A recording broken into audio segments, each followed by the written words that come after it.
Okay, we're going to pick up where that last video slacked off.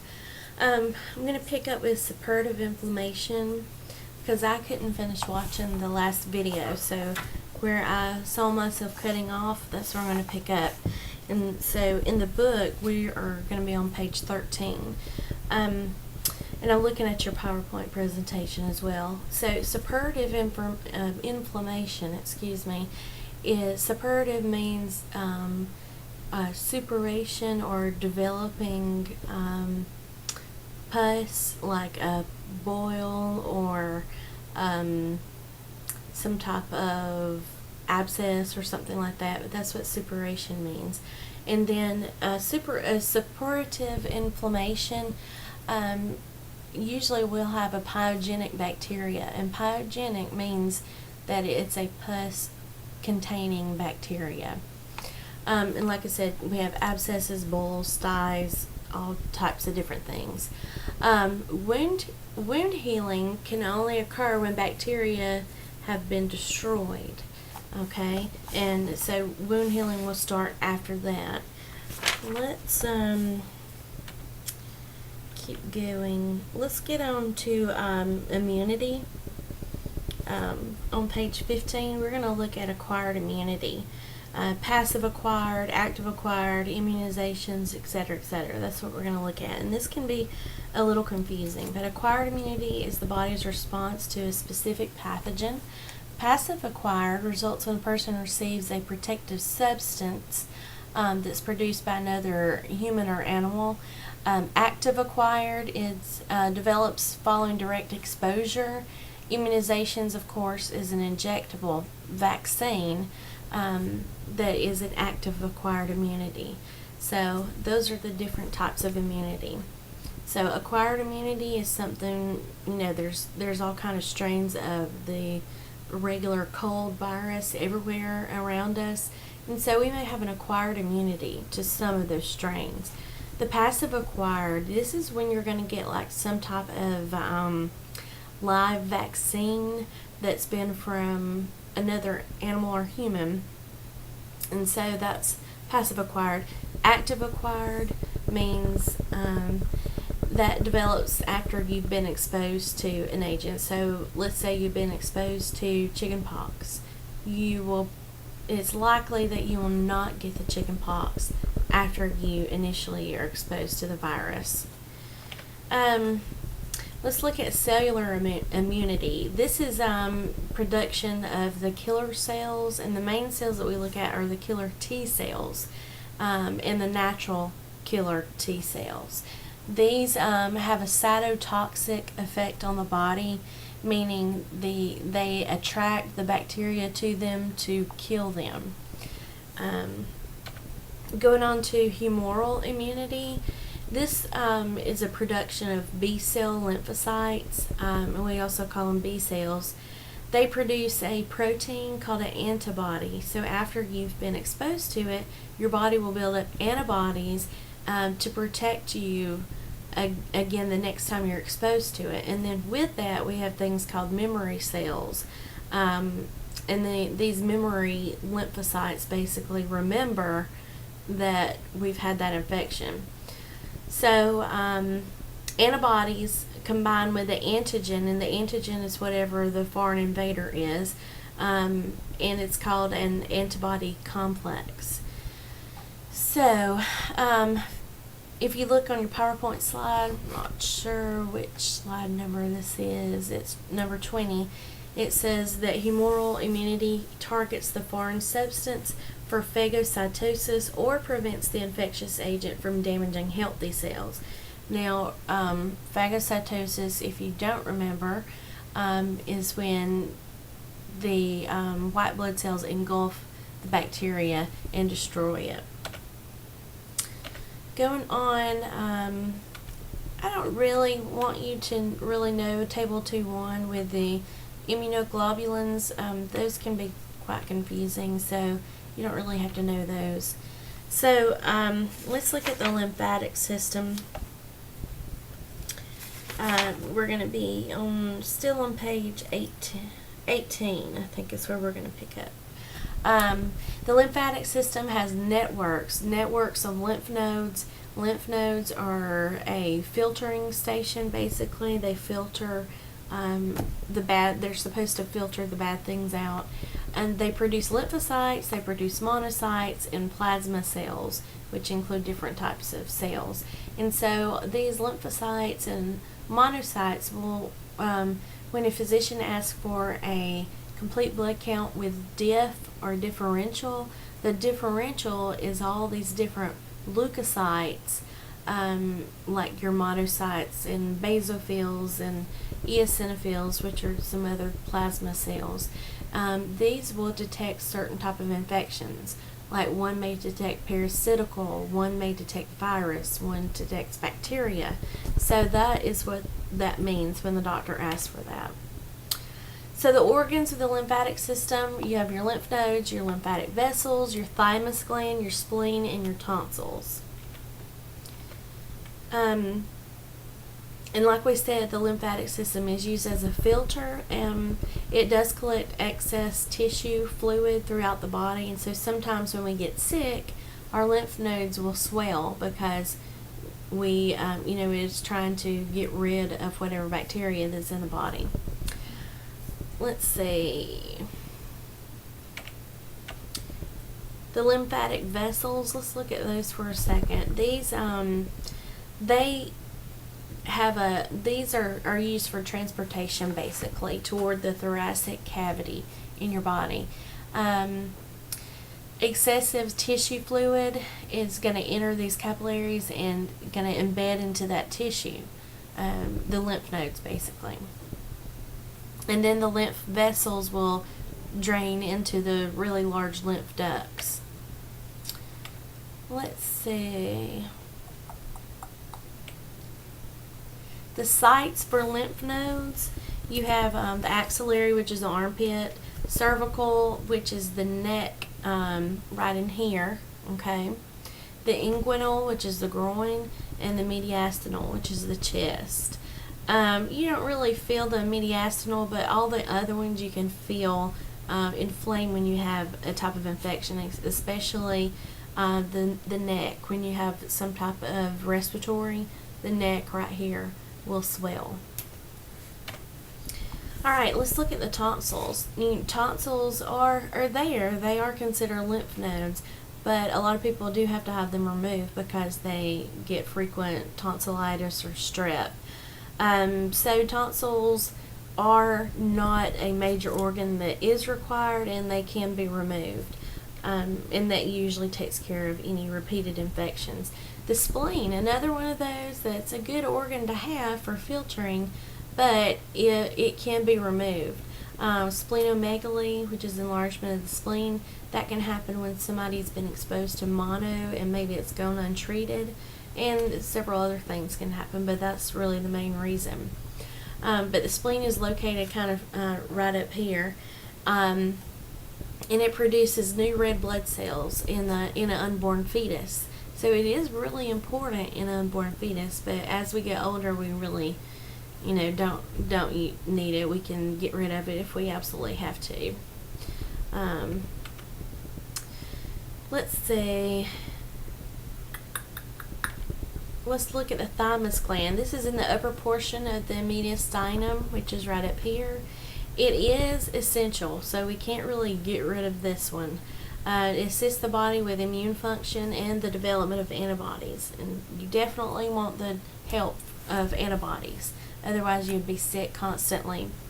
Then the thymus gland secretes a hormone called thymosin, and it changes lymphocytes into T lymphocells. And then the T cells, we have the memory Ts, the killer Ts, the helper Ts, the suppressor Ts. And so this is like a huge important gland to have. Let's see. Actually, I just mentioned these that are next on your PowerPoint, but I said the helper Ts, suppressor Ts, cytotoxic T cells. But let's look at those real quick. The cytotoxic T cells is what's going to attract the bacteria into the antibody basically. The helper T is going to assist basically as a defense, and then suppressor T is going to keep the bacteria or whatever it is from really invading and engulfing the immune system. Hypersensitivity, when we talk about this, we usually think about allergies, and these are allergies and different things that can happen that is a result of an immune response. When you have an abnormal sensitivity, you have an overproduction of all of these lymphocytes that we need. Basophils, the term I mentioned a while ago, if somebody has a abnormal amount of basophils, it can mean that they are releasing histamine, which protects the body against allergic reactions. Going on, let's see. Allergy shots, you probably know a pretty good bit about allergy shots. These are actually small amounts of the allergen, which is what you're actually allergic to.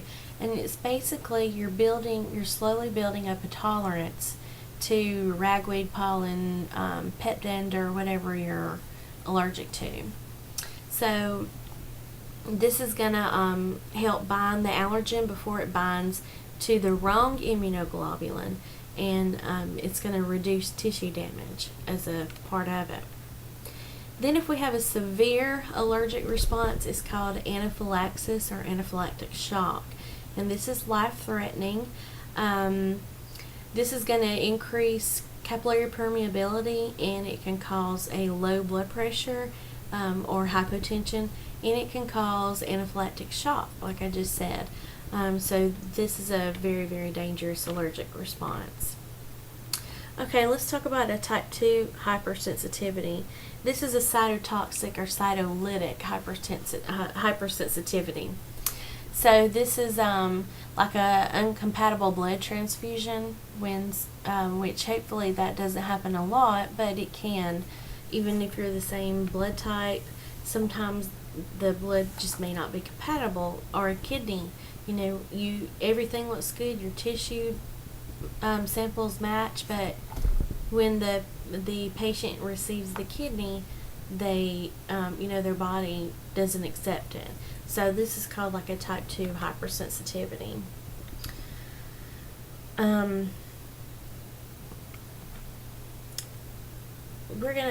The book talks about cross-matching, like with the RH factor and matching blood types and all that. So look over that really good. But I do want to talk about somebody that does not have an RH factor, especially when they're pregnant. They have to get a RhoGAM shot, so it basically protects the baby when the mother delivers. Type 3 hypersensitivity is an immune complex hypersensitivity. So the immune complex we've already discussed earlier, but these are deposited into tissues and blood vessels, and it can cause inflammation and major tissue destruction.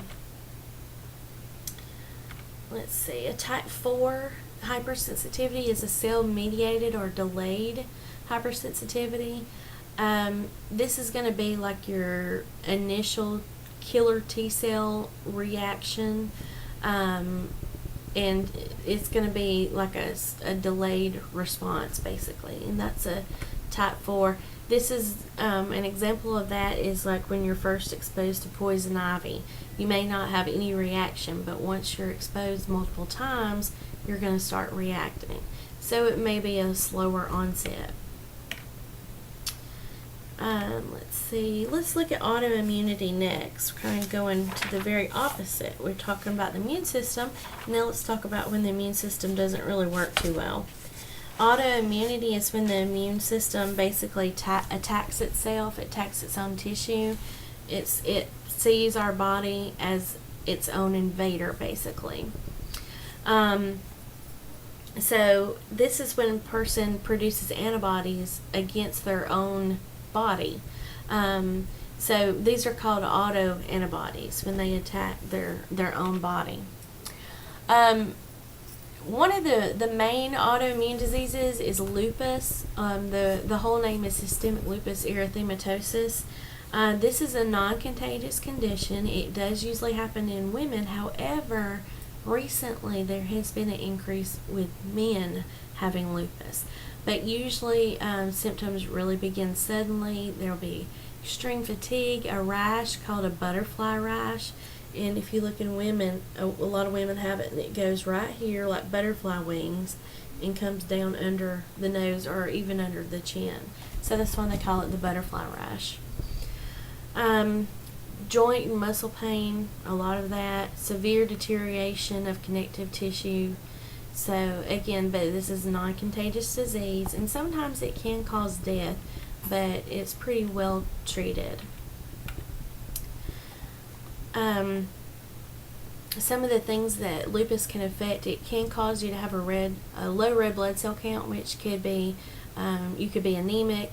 You could have a low white blood cell count because, like I said, you have an autoimmune disease, and so any autoimmune disease, you're going to have a low white blood cell count, and you may even have a low platelet count.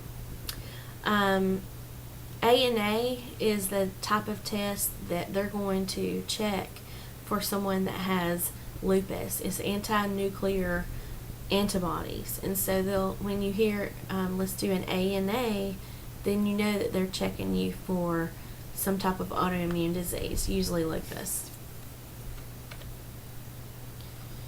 Okay, scleroderma is another type, and it's more deadly than lupus, but this is a chronic condition. It's progressive, and it's a skin condition.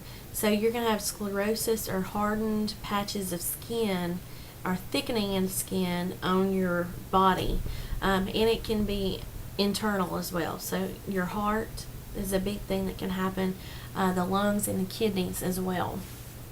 So of course when you have like thickening of tissue on internal organs, they're eventually going to harden or sclerose, and then they're going to stop functioning. Treatment for this is inflammatory medicines, immunosuppressives, so you can try to build up your immune system, physical therapy to try to help your joint movement. You may even have to have some type of surgery depending on what organs it affects. AIDS. We're not going to spend a lot of time on this because a lot of people know about that. But AIDS is the acquired immunodeficiency syndrome. Let's see. Oh, I've lost my place here. Oh, bottom of page 25. The cause of AIDS is actually HIV, the human immunodeficiency virus. Obviously, this can happen from an exposure to bloodborne pathogens such as blood, any type of body fluid. This is going to target your T cells, primarily your T4 cells, and so we can really tell if a person has this and how what stage it's in, like whether it's the end stage, by just how many T cells that they have left. Symptoms, of course, weight loss, flu-like symptoms, diarrhea, and then once you develop AIDS, you get, it's systemic. You get all type of symptoms. We're going to skip. With the HIV detection, what we use is the ELISA, and then the ELISA test, ELISA, we have to still confirm it with a test called the Western blot test. Okay. We already talked about how it was transmitted.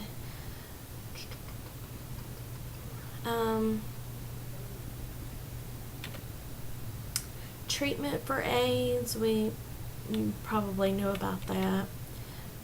Let's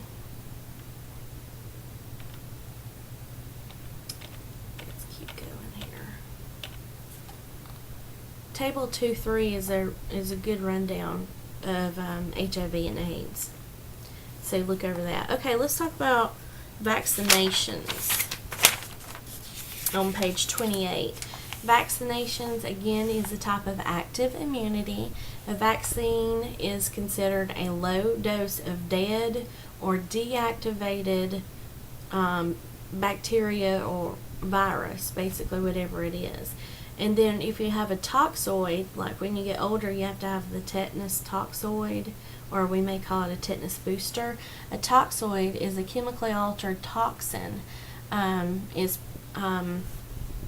Whatever the toxin is, it's transferred from an organism, and it's treated chemically.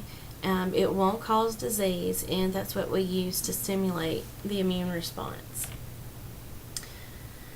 Let's see. Table 2.4 is a really good study table for the difference between active and passive immunity. Passive immunity, just to review it again, these are from like an animal or a human, like from horse. It says, the book says that this type of immunity is short-lived, but it acts immediately. Okay, let's look at stress in the immune system. I think we can definitely relate to stress. When we have stress, it increases our fight or flight syndrome. This increases the output of epinephrine and norepinephrine. And it also increases the cortisol, which is what produces fat. All of these are going to decrease our neutrophils, our eosinophils, our basophils, and our white blood cells and how they mature. And all of this will result in decreased immunity. So it can play a major effect. And then age in the immune system, of course, as we get older, and then when we're first born, our immune system is still going to be developing. And then when we get older, we're going to be a little more feeble and require increased immunity. So when you're older, a lot more things can happen. You can contract a lot more conditions. Main thing when you get older is the thymus shrinks. And that is the end of the PowerPoint.